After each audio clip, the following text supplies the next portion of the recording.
Hello, everyone, and welcome to the Epic Human Podcast. My name is Joe Blair, and thanks for listening and watching today. The Epic Human Podcast is a long-form podcast that features risk takers and high performers from all walks of life. So, got a lot of startup founders, VC investors, artists, athletes, authors, you name it. People from all walks of life that have interesting stories to tell. This podcast was inspired by a series of conversations I had with my grandmother, Eileen Blair, before she passed away. For those who don't know, Eileen grew up extraordinarily poor in rural Jamaica and endured hardships that no one should have to endure, but really ultimately fulfilled her American dream. And without her, I wouldn't be here to chat with you today. If you'd like to hear Eileen's story, please go to the Medium article that I wrote on it called Why I Started the Epic Human Podcast. Today's episode features Cam Woodsum. Cam is actually the Epic Human Podcast's first returning guest, which is a big milestone here for our podcast. Our original podcast was recorded about 2 years ago and is one of the most listened to episodes in our short history.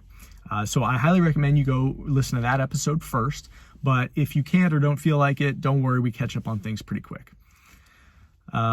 Cam is founding CEO of Nomad Impact Ventures, a remote startup lab that starts, grows, and invests in impact-focused internet businesses.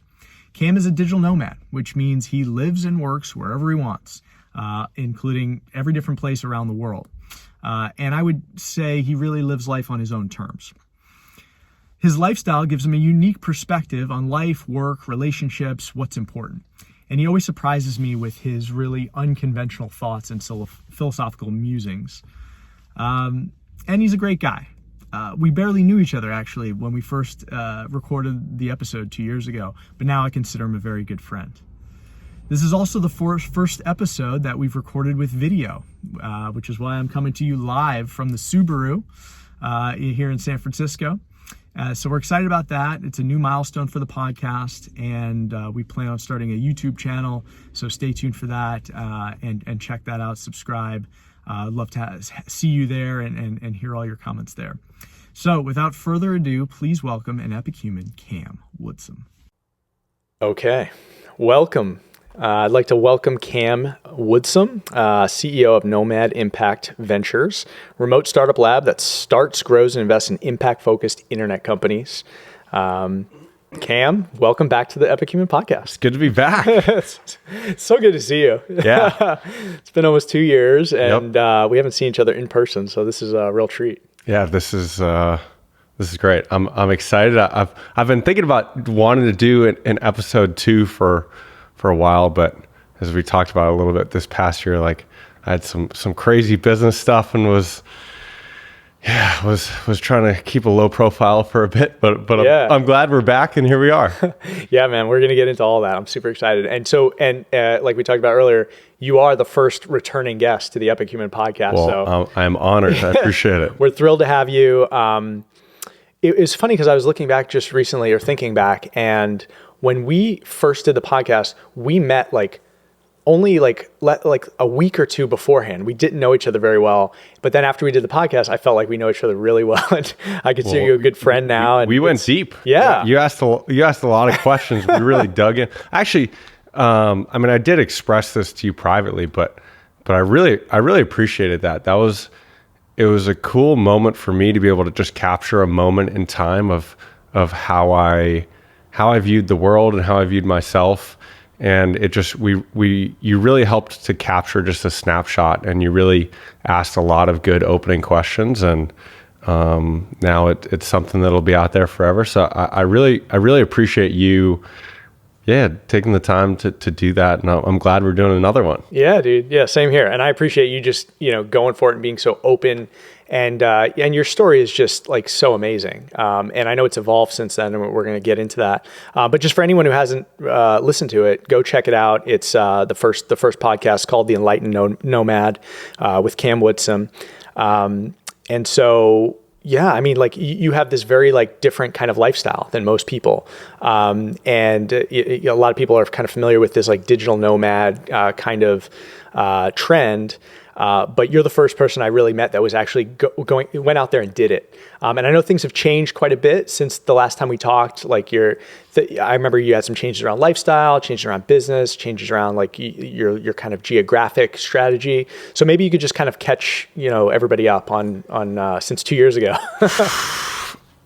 I mean, a lot. That's a heavy question. Yeah. I think the quick high level update in my life is, well, since we spoke 2 years ago, I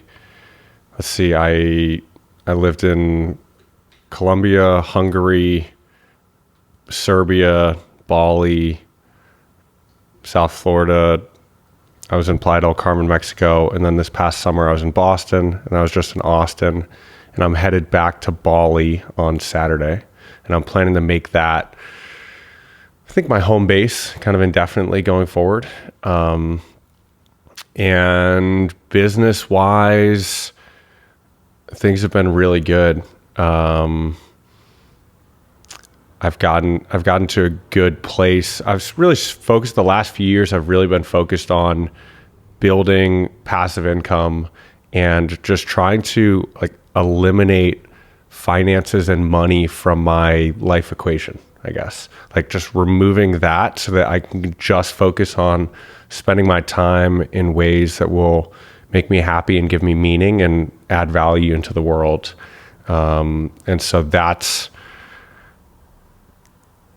kind of where I've reached. And now I feel very free.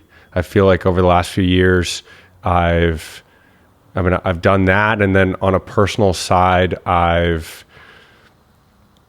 really broken down. I've rebuilt my whole life. Like I've rebuilt how I view myself, how I view the world, how I think about how I want to spend my time. And being outside of the US and being abroad and spending a lot of time solo and just reflecting, I guess my relationship with myself and my mind has strengthened a lot, and I understand myself a lot better. And it's just been since the year before we talked, after I left San Francisco in early 2017 and we talked in early 2018, that was a huge transformational year. And the 2 years since then have also been just as transformational. And yeah, it's been a grand adventure. Like I'm loving it. So let's dig into some of those things. So first off, location wise, when we first talked, you kind of had a strategy, as far as I recall, that was mainly around living abroad outside the US, low cost areas. And then, just hearing you talk now and following you kind of along the way, you spent some time in different areas in the US. Can you just talk about kind of what drove that decision and how that plays into your kind of longer term idea? Yeah. So I grew up in Boston. So I wanted to go back in Boston, spend a summer there, which I did, and I really enjoyed it. And it was also nice being at my parents'. I'm just such a frugal person now. And free place to live. Yeah, it was great.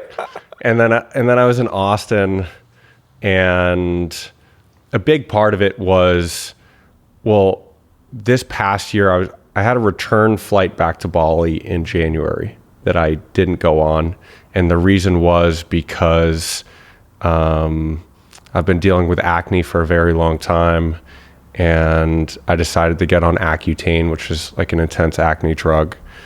And I just needed to be in the US or close to the US to refill prescriptions. So I didn't go back. And then while I was in Mexico, I had an Instagram business which really took off. And so I just needed to be on a US time zone. So then I went to Boston and then just stayed put in the US. And now that business has since died. And so I'm free and I'm going back out into the wild. But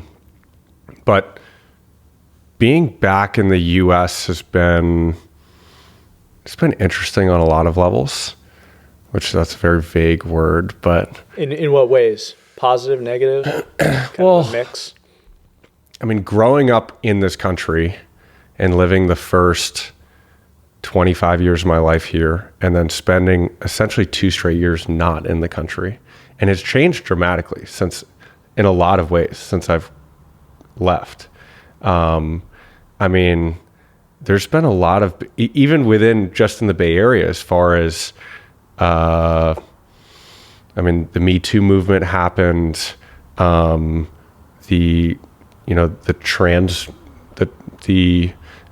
acceptance or the comfortability with being trans that's like leaving the US and coming back sort of in a time capsule. I mean, that's a dramatic thing that I see, which is great. Yeah. I mean, the aspect that people are more comfortable in their own skin is fantastic. And then, just a lot has shifted. I mean, with our country, there's a growing divide, and it's an interesting time. It's an interesting time to have left and then to come back and just sort of seeing things in a time capsule. And so when you're traveling in some of these countries or some of these areas, are you tracking kind of what's going on in the US, or is it harder to do that just because you're not physically there, or is it more like your personal philosophy is like you try to kind of immerse yourself like where you are? Like how does that work? So I've tried to be really conscious about not reading the news too actively. But I have tried to keep an active pulse. Like I'll try to do 5 minutes a day to just get a pulse on what's happening and then not pay any other attention to try to keep my sanity.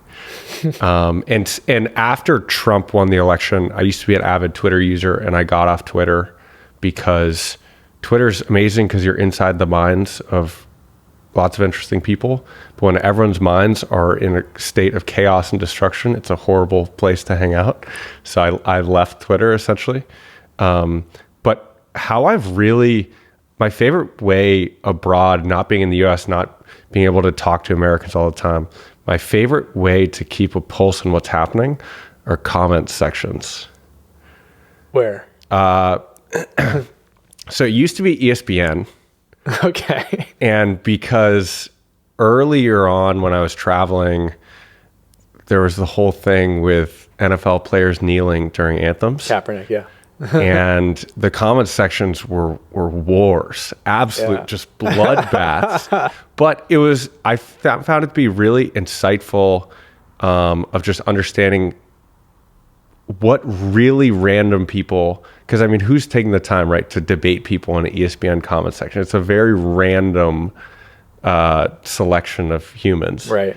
And I just found it was an interesting way to just keep a pulse on what people are thinking about. ESPN has since, I think because of these bloodbaths, they've since deleted their comment section, which I was really disappointed about. That was a very random event that brought me great disappointment, because I used to kind of rely on that to try to keep the pulse on things. But now I'll look at like YouTube comment sections and TechCrunch and just any sort of controversial article, you'll see people and then you can really understand, I think the strong opinions of people. That's interesting that like ESPN would be kind of the place of where that's like apolitical. Like everyone loves sports, everyone comes together, and so you can actually get that cross section of kind of U.S. political thoughts. And they're probably all gone because I think they got rid of their comment sections.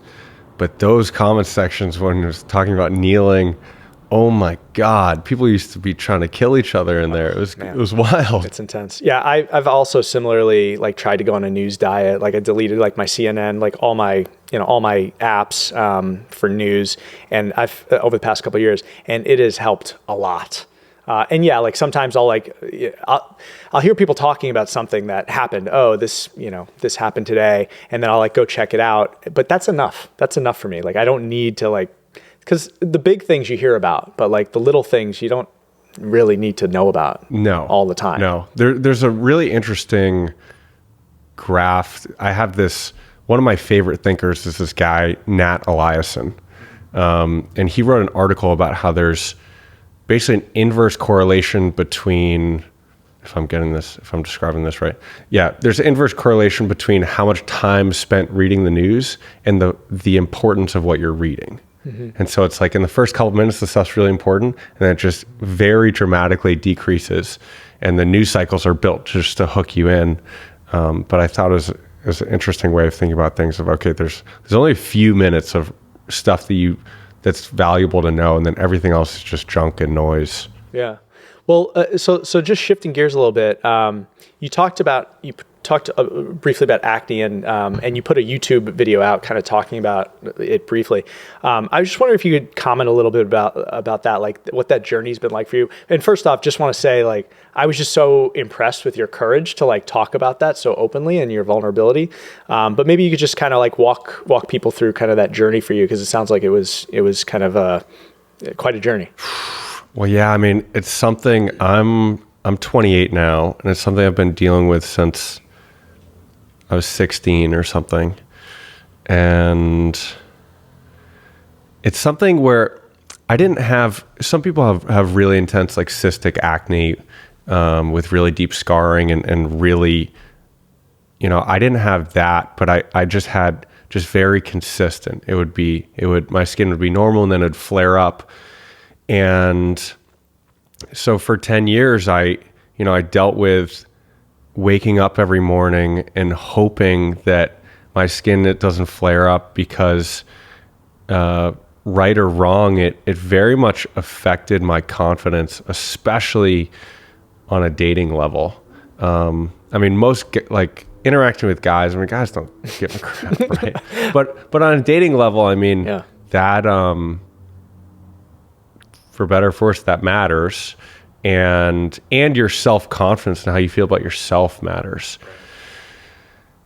And so that's been a battle for a very long time, like an emotional battle. And 2018, I tried to beat it holistically. Like I cut out gluten, I cut out dairy, I cut out soy, I stopped eating grains. Like I went on this crazy elimination diet. I stopped doing all-nighters, which I like doing all-nighters when I get in the zone on something.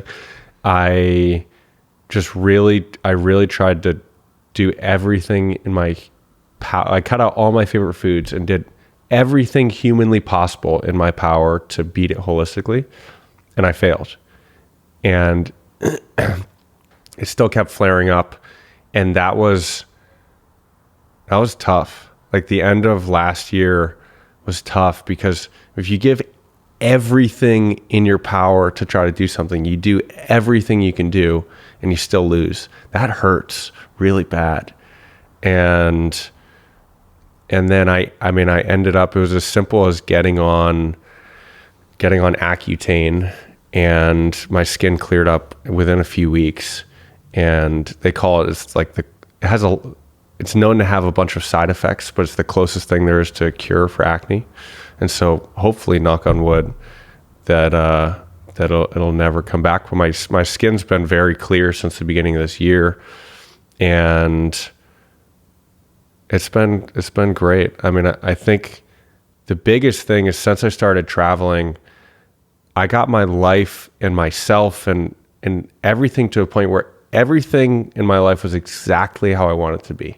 Like everything was in a not a perfect place, but I was happy with everything in my life except acne. And that was the one within Maslow's hierarchy of needs. That was like the one blocker before I could just go out and kind of unleash myself, I guess. And so getting past that's been great. And I think my biggest learning in regards to overcoming like insecurities and challenges, and what's worked really well for me, what's also it makes it the biggest up and down emotional journey, but is the first 10 years when I was dealing with acne, I went through the motions of, I saw a dermatologist, and I tried different stuff, and some of it sort of worked, some of it didn't. But the big change was about 2 years ago or let's see, maybe, how long is this? I guess maybe a year and a half ago. Sorry, 2 years ago. 2 years ago, I committed every ounce of my being to beating this. I was like, I don't know how long this is going to take. I don't know what it's going to take, but I will do whatever it takes to beat this and get past this. Like I'm tired of it, and I'm all in. Like, I will do whatever. I will go to the end of the earth to beat this. And I've adopted that mentality in different aspects of my life. And whenever I do that and commit everything to that, things end up working. It works out. Like, and I think that shift is so critical, because the other layer is, the reason I didn't do this Accutane drug a long time ago is because I battled a whole depression in high school, which was induced by taking like Adderall and ADHD drugs. So I'm very wary about drugs that have kind of mind-altering side effects, just because they played a big role in my life. And this was the last resort, and I'm glad I did it, but I probably wouldn't have done it if I hadn't fully committed. Wow, I didn't know that was kind of a side effect, a common side effect of that drug. There's all kinds of, some people deal with, I mean, my understanding of the drug, and maybe I'll get skewered for misunderstanding it, but forgive me, forgive my ignorance. My understanding is it essentially permanently alters like some of your body chemistry and how your skin produces like oil and sebum, which is why I think, I could be completely wrong here, honestly. Yeah, but that's the theory anyway. But it also, it affects other things. And so some people have issues with like permanent like soreness in their joints, and like there are some really intense reported side effects. Some people there have been reports of depression from it and different things. So it's just a really intense body altering drug. Well, it's interesting because the first thing you said was like, guys don't really notice. If someone had asked me, hey, does Cam have acne? I would have said no. Like it didn't even come on my radar. Yeah. But I definitely understand how there's things like that, you know about yourself and you don't like about yourself, or you have issues with, and the fact that you kind of went and did that. I was also kind of, if I remember right, because I think we touched base like a year ago or so, you talked about how you had like everything going right, except this one issue. Yes, and you're kind of like living this very unique lifestyle that a lot of people can't live or don't live.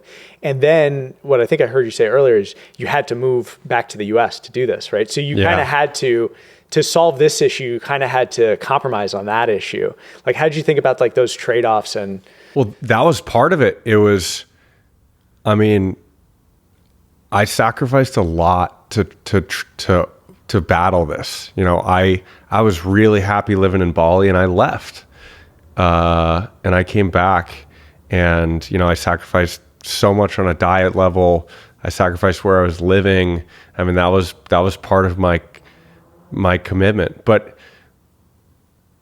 I think when you make full commitments like that, it's not necessarily a big debate internally. It's just like, okay, I already committed to this, so I need to follow through on this. So it was just something that it just had to be done. So Cam, one other thing I wanted to ask you about was you mentioned like on your YouTube channel that you hit some like major milestones on the financial side, on the business side of what you've been doing. Can you just catch us up into like what that journey's been like? Yeah. So the last few years, I've really been focused on like, how do I build enough passive income or financial income to like really free up my time and be able to work on things that I'm passionate about and things I think will be impactful in the world. And so this last year's been a big year for me. The big thing was I had my first kind of breakout business success, which was like an Instagram growth business, which it's something that we scaled up a lot. Like the business early on in the year was which is a small side passive business. We were about 5,000 MRR per month, monthly recurring revenue. So you're basically helping people increase their Instagram following? Is that the idea of the business? Yeah. Okay. So it was we were an Instagram service, growing people's Instagram accounts, and I can talk about it because the business, we didn't end up making that much money. Yeah. It was something where I wanted to do a podcast with you, but we're kind of operating in a gray area from an Instagram perspective. Oh, I see. I see. And that's the other thing that's like unique about per our last conversation is some of the businesses that one can do when you're remote, you can't always talk about it because like some certain like affiliate models and whatnot, like if you let the word out, then it becomes something that it gets competitive like really quickly. So I know you can't always talk about all your businesses. Yeah. But so this particular business, I mean, we scaled up very briefly. We scaled up to like a couple $100,000 in recurring revenue. And we had a very happy customer base, and the business was zooming, and like we were moving very quickly. And then there were a lot of Instagram changes, and we did not survive. Like the year was a lesson in, I suppose, crisis management, of managing thousands of clients and having like constant service outages that weren't within our control, and figuring out how to keep people happy and how to, and just do things the right way when you're dealing with constant disasters, basically, of, how do you compensate people? How do you manage that? But we scaled up. I mean, we had a few thousand customers across 80 countries. We had a team of about 14 full-time people across 10 countries. And it was great. It was a lot of validation and a lot of great learning. Like I build no meeting, no phone call companies. So it's just heavily automation powered and workflow powered. And, that was a great ride. And then the other things that have gone really well since we talked are like content and affiliate type businesses, which are essentially businesses or their websites with information. They get visitors from Google search, and they make money by linking out to other sites where people buy things. And I have a couple of those that have gone very well. And those are great because they're very, very passive. And there's no end customers, and they're just cash flow businesses. That's brilliant. And in those cases, do you also have to have a bunch of employees, or is that something you just do on your own? So with those, I've used one-off contractors, but for the most part, I've done everything. Like I've written most of the articles. I built the sites. I designed the sites. I did all the marketing stuff. Right. And that's something that I really like building solo. Like, I like not having investors. I like, if possible, not having co-founders, because I've just realized, my life is all optimized around freedom and being able to control my time, and, being able to chat on, what does it say? It's a Wednesday, being able to sit here and chat, and, having as much flexibility and freedom as possible. And I found that if you're building things without stakeholders, which it forces you to learn every part of every business and be able to essentially run every department of a business, but gives you a lot of freedom. And if things don't go well, you don't have employees to fire, and Well, in the Instagram business, we had to end up having to lay off all of our people, but but we were 15, and that was very lean. Like we hired as few people as we possibly could. So I like really lean, super, super lean things. And now, my year this year, now that business is gone, and I'm really I've realized how I want to spend my time, and now I'm going to spend my time like that, which is I really want to get involved in the U.S. elections. Specifically, I'm really interested in the digital voter registration nonprofits. Okay. Of like getting more people to register to vote and getting more people to the polls. And I've realized just with my digital creative skill set that I could be really impactful within one of those. There's a couple big nonprofits that are really lean and very high impact. So I'm really interested in getting involved in that. What does that mean? What exactly would you be doing with them, for them? So what I pitched, I talked to vote.org, and what I'd like to help with is celebrity and influencer partnerships, because the voter registration nonprofits are uniquely positioned as nonpartisan direct response platforms. So if they post something on social media, people can take immediate action by either registering to vote or signing up and getting notifications to remind them to vote and remind them where their polling station is, or where their voting station is. And yeah, so one of my core skill sets now is mass email harvesting and mass email outreach. So I would love to do celebrity and influencer outreach, like, pulling hundreds of thousands of emails and mass outreaching. And I think that would be really impactful. Is that because you have like a lot of celebrity friends?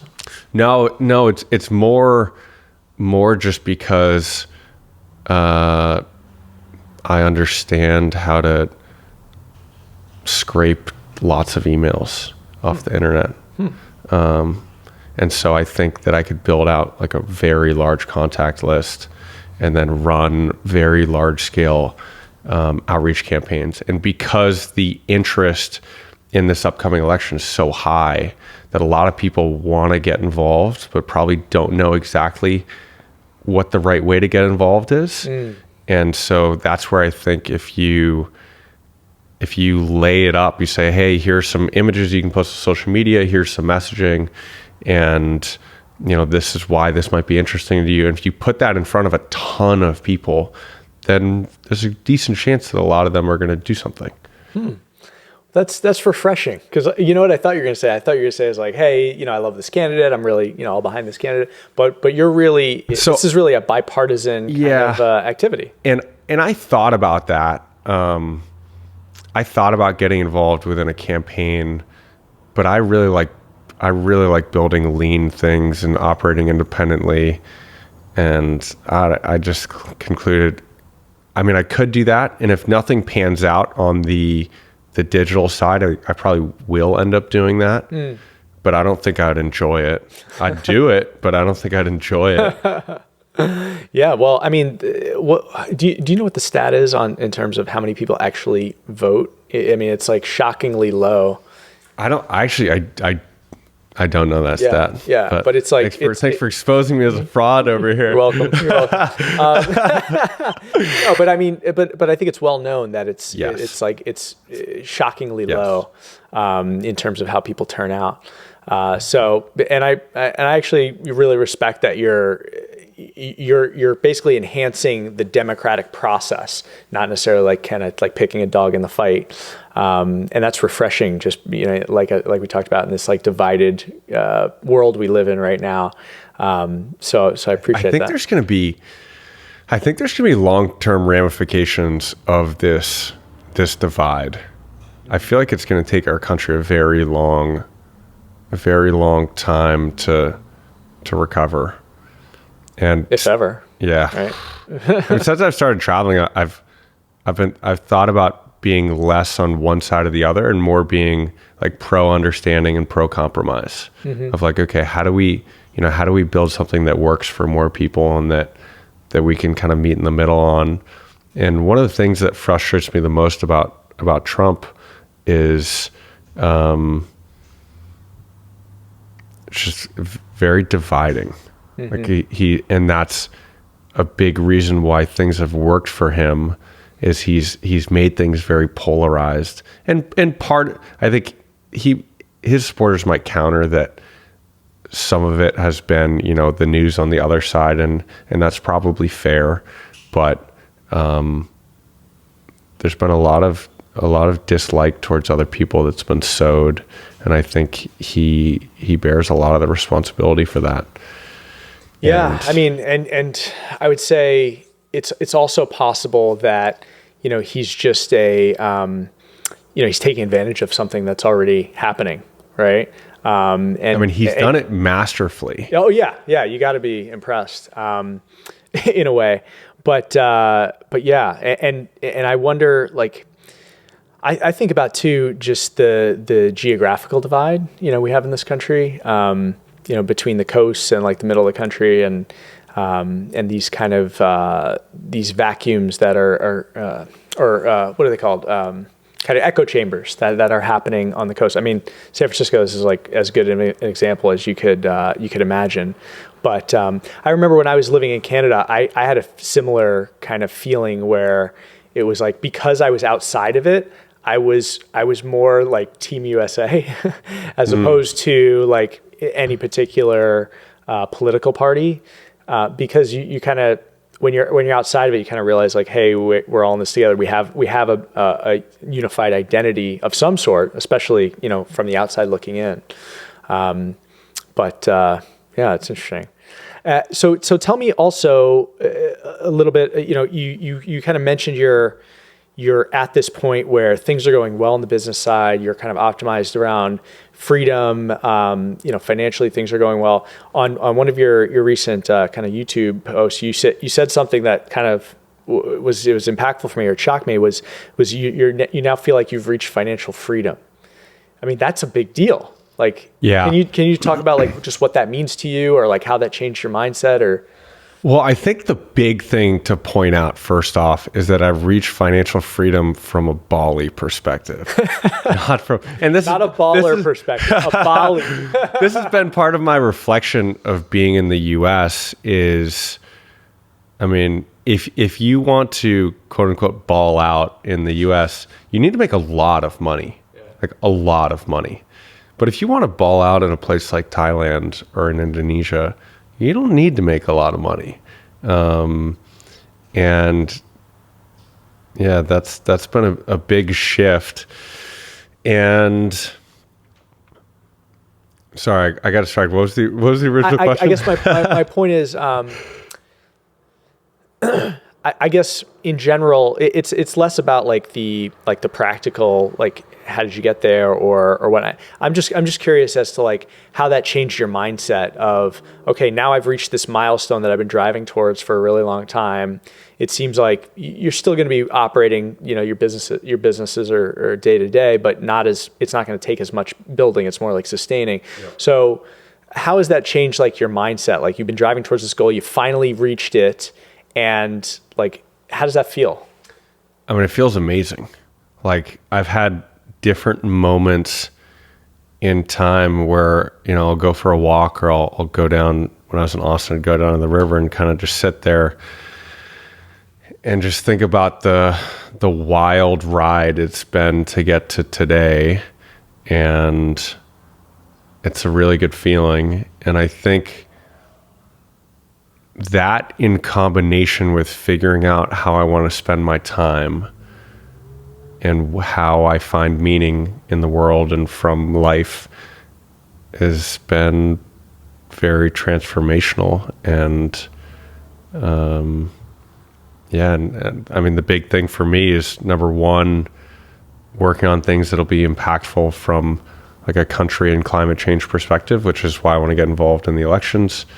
Number two is creating content that will ideally help people to live better lives, or at least be more conscious about how they're living their life and finding happiness and meaning out of life. And then number three is just trying to live like a happy life. And that's what's bringing me to Bali, and just trying to spend time surfing and enjoying life. And,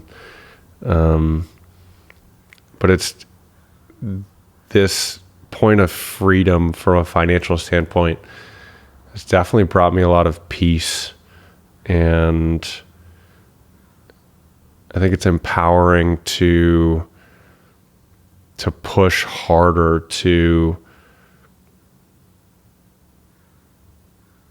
I think just try to help other people. And I've never been interested or wanted to go just hang out and do nothing and just lay out like on a hammock or something. Just like, all right, like let me go smoke weed and drink coconuts. Like, I don't want to do that.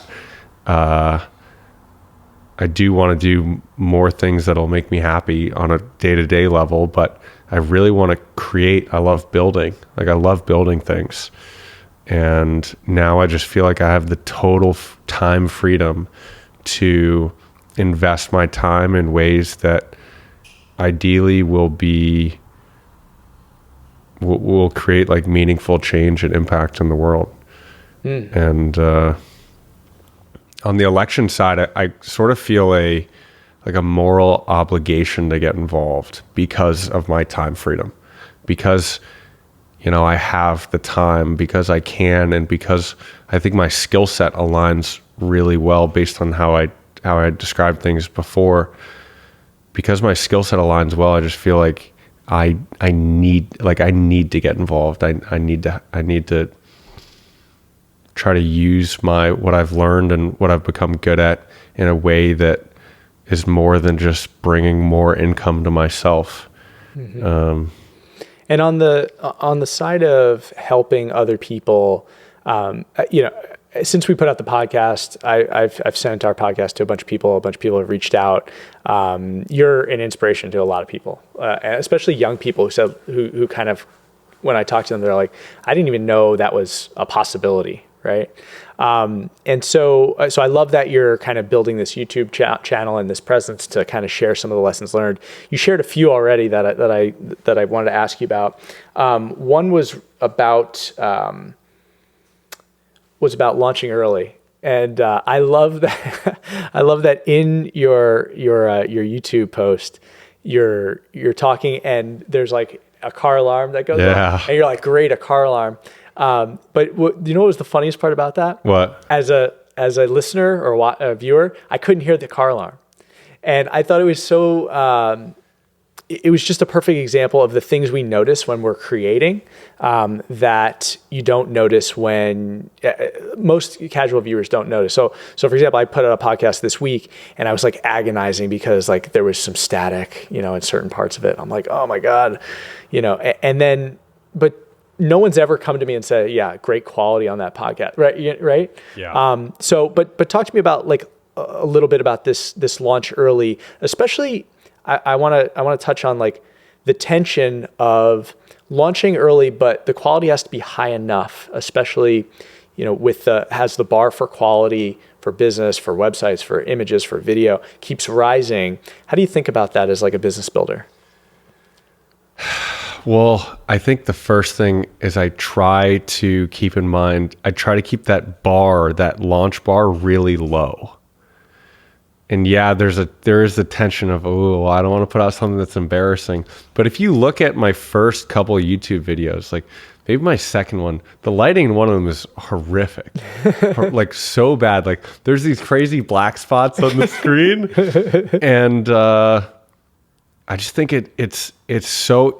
Even I've launched a lot of different things across a lot of different spaces, business-wise or project-wise. And I still will get hung up on trying to be a perfectionist. And I just feel like just getting out in the wild and building so much of it's just momentum and getting going. And I think I imagine that's a big thing for a lot of people who are interested in building or maybe starting a business or doing something or starting a podcast or whatever it is. I mean, the biggest thing is just going. It's just don't worry about the perfect mic. Don't worry, like just do it. Just get going, and then don't have any shame that it's bad, because it's supposed to be bad. Like and that was in that video I referenced the first version of Twitter, of Kickstarter, of Facebook. When you look at those sites, they look like crap, and that's the process. That's just how it goes. And I think it's something that I still wrestle with and try to remind myself. And actually in the video I showed it because it was on my wall, but there's a Reid Hoffman quote, which is, if you're not embarrassed by the first version of your product, you've launched too late. And I think that's a great way to think about launching. Yeah. I think for people who are like a perfectionist or kind of struggle to like get going, I think it's the right lesson, I think. Just I was mentioning earlier is I think the nuance to it is that the quality of it has to be like sufficiently reasonable such that I'll give you an example. So I look at like 1,000 startup decks a year, right? And I think, and it's, that might be different. A bad startup deck could definitely sink you. But here's the thing: is that in a way we're all spoiled, right? In that we have beautiful products like Apple products, we have beautiful apps, we have beautiful websites that we look at every day, and so in a way, I feel like we've come accustomed to just looking at amazingly beautiful designed products. And so I feel like our mental bar, even if it's not like acknowledged, is a little bit higher than it used to be. So I don't disagree with the sentiment, but anyway, so sometimes I get a deck from someone and I'm like, just send this to a designer and have them like, spend a couple $100 and have them like improve it, because it shouldn't make a difference, but especially with people, it does. Now, I think the lesson is important. Raising VC money, that's a different ball game. That I don't think that fits into the launch too soon. I'm talking like, if you're doing something solo, I'm definitely, there are certain places where a little extra oomph will help. I mean, if you're trying to raise millions of dollars and you're playing on a different playing field that I'm playing on here. Spend the $200, right? If you're trying to raise millions of dollars, But no, in terms of like content generation, like I totally agree. I mean, I struggled to get started for years, and my first podcast episode, I interviewed my best friend, and this is so great. We got to share. So we're in this beautiful apartment, and an electrician just came in, and he was like, "Yeah, we're going to be cutting the power for a little bit. So you might notice the light just went out." But again, this is like launching in an imperfect situation. This is a perfect example of what we were just talking about, because the podcasters out there that have been doing this for 10 years, they have podcasting studios and whatnot, and we're just like winging it. So this is a perfect example. We're rocking though. So hopefully the power will come back on and we'll get better lighting in here, but we'll make it work. I also love the insight you had about launching anonymously. And can you just talk about that? Yeah, I feel like, I think that's a piece of advice that I imagine it's not something that I hear that often, I don't think. But one of my philosophies is I like launching anonymously. So I try to launch very soon, but I am a bit of a perfectionist, and I like escaping the realm of judgment from other people, which is part of, I think, why I like traveling, because I'm just out in the abyss, and I'm too far outside of society to be judged by other people, which is great. And when building businesses, I like to frequently launch anonymously, and then I'll work on it anonymously, and then 6 to 12 months down the road, I might bring it public, or I might just kill it off, and no one ever knows that I experimented on this. But a lot of my best learnings have been from digital businesses that I've launched anonymously, that I've died and I've never seen the light of day, but I've learned really key lessons. And to me, this was a brilliant insight, because when I was a CEO, I was a founder, every single conversation I had with family, friends, classmates, anything, the first thing anyone asked was, "How's the business going?" Right? And I had to be like, It's going fantastic. Everything is wonderful. We're growing so fast, right? Where it is the reality of starting any business is you're going in fits and starts. It's a roller coaster. It's going up and down. And I found that like the imposter syndrome that I was going through weighed on me very heavily. And I was always kind of in the back of my mind, like, what happens if I fail, when I fail? What are people going to think? Everyone's counting on me. Everyone's rooting for me. Everyone knows that I'm like all in on this.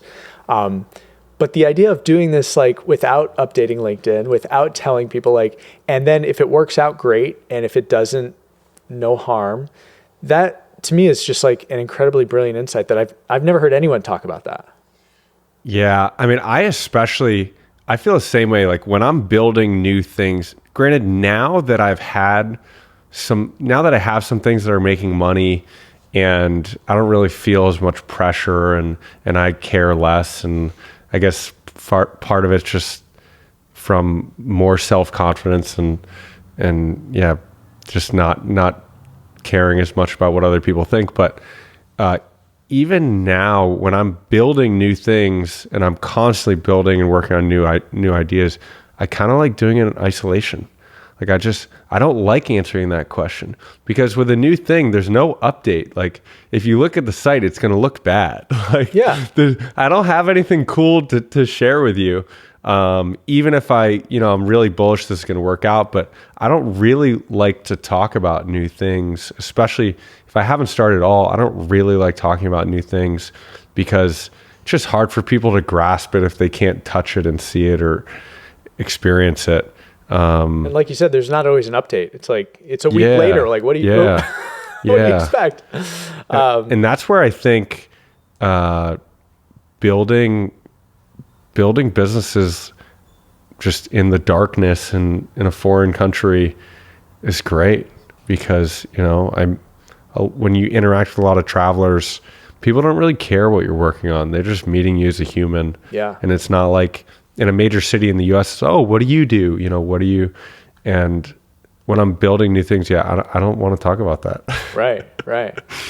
I also think another insight you had was around building multiple things at the same time, right? And having like a diversity of activities. Can you talk a little bit about that? The light's back on. We're back. Yes. Well, one of my great strengths is creativity, and I have a lot of different ideas and a lot of things that I like to work on. And yeah, I like building things solo and I like working on a bunch of different things at the same time. And then I get to just oscillate my time based on what interests me, what's going well, what I really value. I mean, that's part of me optimizing basically every part of my life for freedom, which is just being able to work on whatever I want, whenever I want to. And then, I guess offsetting risk to a certain degree, although you can definitely make the counter argument that, and this is a big thing with an entrepreneurship philosophy is, don't get distracted by all this stuff, focus on one thing. What I've realized is it only works to work on multiple things if they're passive. So if as they scale, there isn't a lot of incremental work, right. Because if things need a lot more time and nourishing as they scale, and you can't automate or outsource or cleanly scale the business without a lot more of your time, then it's hard to work on multiple things because something's going to happen and you're going to get dragged into it and everything else will fall by the wayside. But if you're building a lot of passive things at the same time, then you have a lot more flexibility. Yeah. No, I agree. I think it has to fit with the type of business you're building, if you need a team, if you need investors, et cetera. But just putting all that aside, like objectively from a mental kind of sanity and and finding mental peace, like I identify with that idea of having a bunch of different irons in the fire, and I'm not emotionally attached to just one of them. And if one of them fails, like my life's over. I think Tim Ferriss talks about this a little bit in terms of diversifying your identity, right? So his advice to founders is, okay, you're founding this company, you're obviously invested in it, but have something else that you do that is important to you that you can make progress with, so that if the company's not doing so well one day, okay, your exercise routine or something is going well, or your podcast is going well. I mean, that's something I think about as well, like kind of in my own life, because I like having like a couple of different things happening and a couple different identities to think about. I mean, you seem to have like a lot of identities. Yeah.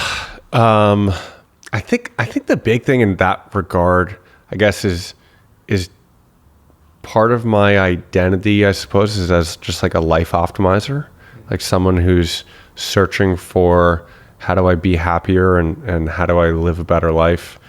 And so that journey, while I've been building this business stuff, that journey has also been going on. And I've done a pretty good job of detaching my happiness from outcomes and things. Although with acne, like I attached it really deeply, but it's a blessing and a curse. I think, like I had this debate actually, or this conversation with another entrepreneur about whether it's good or bad to hold on really tightly to outcomes. And what I've concluded, I think, is that, I mean, a lot of the most successful people in the world really tie their identities to outcomes. So if you want to build a really successful business, I think it's really important to tie like your identity or self-worth into the success of that business. People may disagree, but it's going to very negatively impact your own happiness and well-being. And that's where I think that you see a complicated relationship between people who are very successful and how happy they are because they're riding the ups and downs. Now, I suppose I could be wrong. I mean, maybe Bezos, and I know Elon, I feel like he rides the ups and downs. And I mean, if you're working 18 hours a day on whatever you're doing, then you're going to be attached to it. So I'll be transparent. This is something I think about a lot too, because as a VC, the hard part about being a VC is you don't see the outcome of your work for like 10 years. Yeah. Right. So a lot of VCs struggle with this issue of like, am I any good at being a VC? And so if you're attached to the outcome, you're going to be waiting a long time to figure it out. And then even then, it's not necessarily like definitive. So I've been trying to like think a lot harder about just like enjoying the process, not being attached to the outcome. What does an outcome even mean tangibly? And kind of just embracing like the experience and like the day to day, but it's hard. It's really hard. Yeah. Yeah. Let me ask you, let's see. This is kind of a question I've been asking a lot of people, because, you know, people look at you and they're like, wow, this guy is off the charts amazing, you know, successful, charismatic, et cetera. I think on the successful, I mean, it's very relative to like, I'm in the Bay Area, right? Companies are raising hundreds. I just went to the DoorDash office yesterday, and when I left, it was a couple hundred people, and now it's over 1,000. The office is 3 floors, and like success is very relative. Sure. But let's expand the meaning of success, right? Yeah, and I think give yourself credit. A lot of people look at you and they're like, wow, that's fantastic what he's been able to accomplish. What's been the hardest part of the last like year or two? Like any like big failures or mistakes or like kind of key learnings that you've gone through? Well, I talked about the acne one, and that would definitely be the biggest one.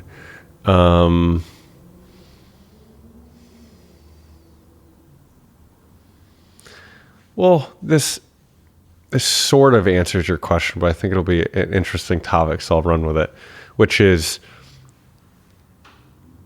well, one thing I realized at least over a year ago was that I'm happiest living by the beach and not in cities, in a beach town, ideally with surfing. And I spent a lot of this year not following that. I went to Austin, which does not fit that. It's not near the ocean. It's a city. And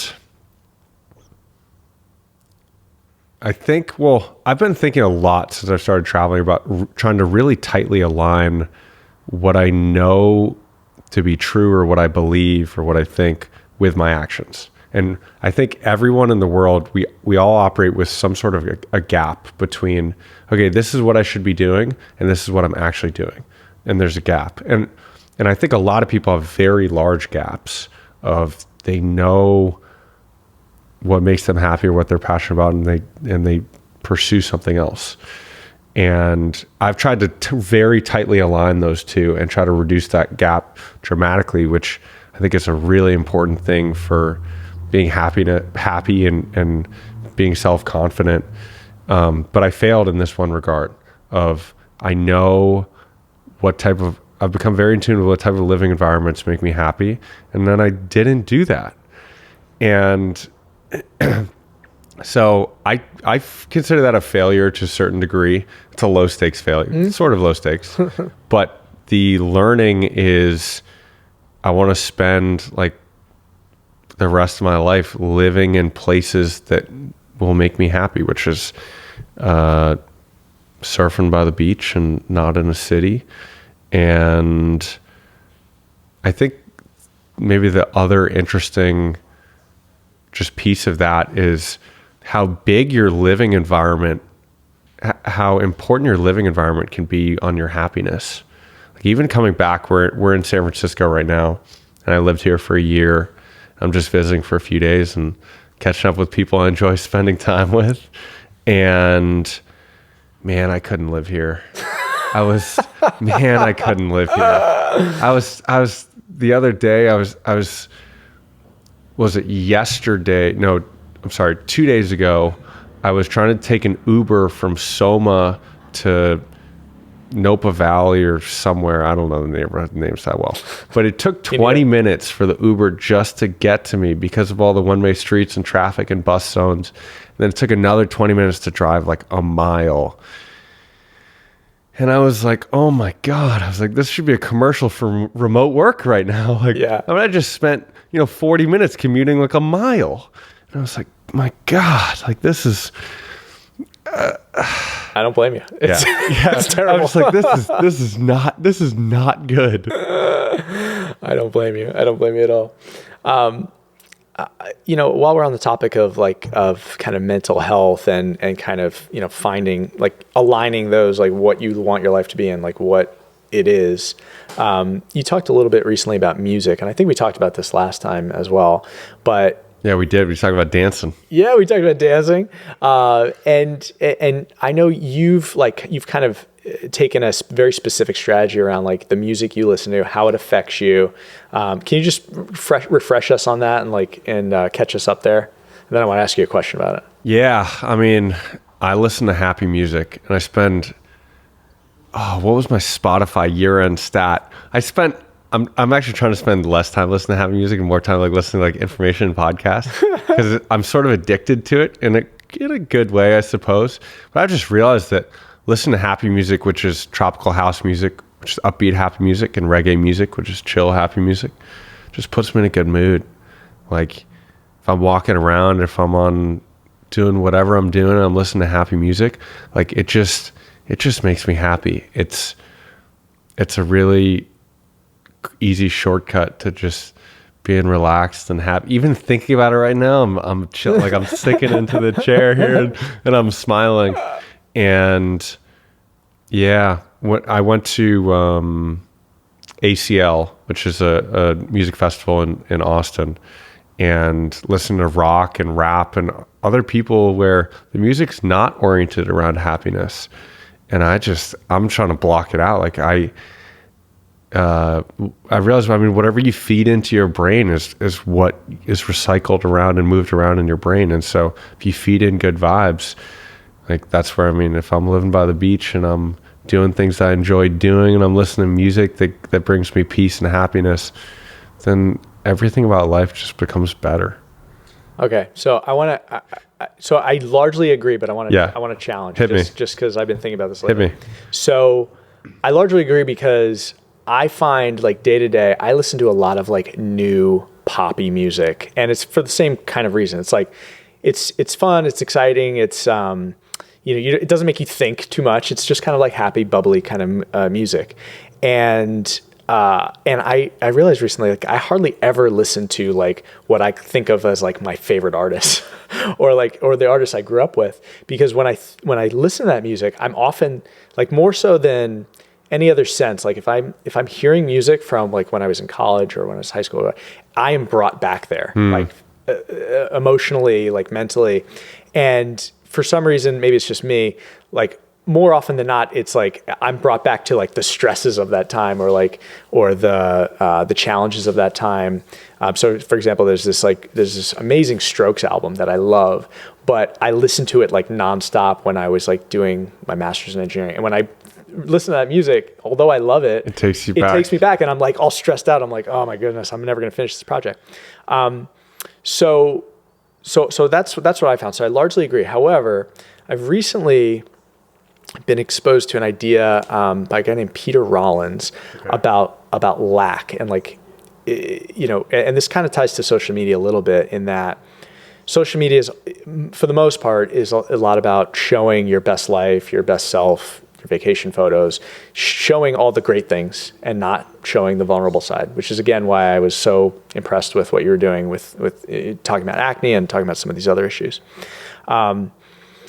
But this idea that he has is like, everyone, despite that, the way people present themselves, everyone has lack. Everyone has, like, literally everyone has lack. Like Elon, Bezos, like, they all are struggling with something, and don't feel fulfilled.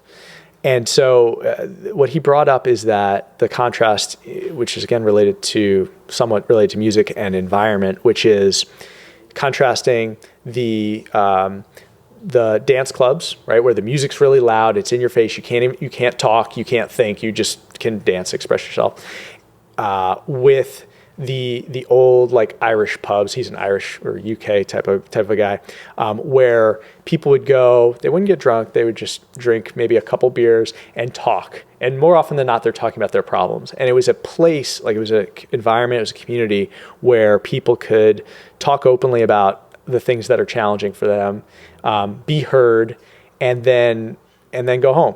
And that experience has some value.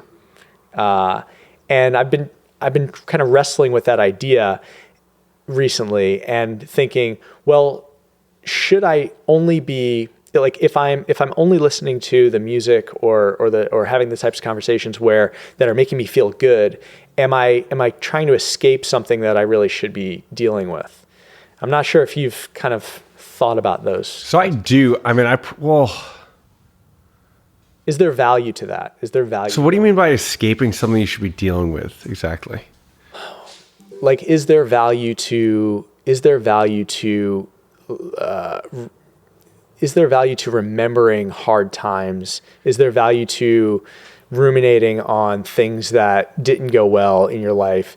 I say definitely. Because you could make both arguments. I probably spend 3% of my 2 to 3% of my music time listening to songs that bring me back to a certain place, whether it's depression or whether it's I guess that would be the big one, is there certain songs I listen to in really intense moments of my life, and sometimes when I need a little boost and a reminder of I guess my past, I'll put on those songs and I'll rock out. But I spend 97% of my time like just trying to live in a happy place. But yeah, I have similar things. I have certain songs that I associate with. I mean, the one that comes to mind is like POD, Youth of the Nation, which is about like the school killings. And not that I was thinking about, I just associate that song with the intensity and like fragility of the mind. And that song hits me. Yeah. The example I used recently is like, I was having a tough day, and normally I'm just trying to like bounce out of it, like, get in a better mood. But I actually, because of this idea, I started like exploring, okay, let me listen to some sad music. Let me listen to a podcast that was kind of like dark. And it didn't make me feel better that day. It kind of kept me in that world, but I was kind of like wrestling with it, I feel like. And the next day I felt so much better. Interesting. It's interesting you mentioned like the 3% to 97%. I feel like maybe everyone's going to find that right ratio for them, but that seems like it might be close to my ratio. What would be good? Cool, man. So just kind of wrapping up. Here's a question I want to ask you. Again, I get back to, I think a lot of people look at what you're doing and say like, I want that, right? And I wonder, like, do people come up to you just like all the time and are like, teach me, let me be your apprentice. Let me follow you around. Teach me how to do what you do. No. And some people, and would you ever consider doing something like that? well, I think I am going to be doing that from a content creation standpoint, because I'd like to teach and help. Not that I'm like some guru, but I think about just sharing experiences. Like, I'd like to share my experiences, which I think will be insightful to certain types of people. And I'm going to spend a lot of time doing that. And I think certain people will definitely gravitate towards it. Some people will message me stuff like that on Facebook occasionally. More frequently, people will just be like, hey, I enjoy, I've gotten a bunch of different people in the last couple of weeks who have messaged me and said, hey, I'm really enjoying your videos and your content, which is cool. It's a good motivator. I think the big thing, and I was thinking about this before when you brought up how you'd shared our previous podcast and some people were like a bit inspired by it or whatever. I think the big thing, and this has been one of my big lessons since I started wandering, is there are no rules. There's no path. Granted, most people, like I think about most people in society are on the highway and they're driving around the same speed as everyone else, and they're on the the road that everyone else is on. And I think about my life as like, I drove off the side of the highway. I got out of the car. I like grabbed an axe and just started cutting down trees and like really carving out my own path. But there are no rules. Like, you can live life any way you want on your terms, and there are guidelines by society to try to keep you within the realm of normality, and a lot of that just comes from like judgment from parents or peers or whatever. But at the end of the day, if you only have to look yourself in the mirror and be happy with yourself and how you spent your time, and there are literally no rules in life and business. And that's something that I've really accepted and embraced, is there are common ways to do things, but you can do whatever the hell you want. And that's part of the beauty of life and the magic. And that's what I think that's what I've really enjoyed about traveling, is it's made every aspect of my life so much more of an adventure, because on a day-to-day level or on a week-to-week level, like, there's just built-in adventure, and it feels like I'm on this grand journey. And a big part of it's because I'm wandering around. And I think part of that is because it's not a super common thing. But yeah, I mean, you can do whatever the heck you want, and it's an open world and a blank book that you get to write your story on. And I think that's part of the magic of life. I love it. And I like your point too about it's more about the understanding that exists, like that's possible. It's not necessarily like people following your path. It's more about like find your own path. Yeah. But I think what you are giving people, if nothing else, is the courage to maybe say, hey, let me find out what my path is and what that looks like. Well, that'd be great. I mean, if people are inspired to do that, that'll be fantastic. Yeah.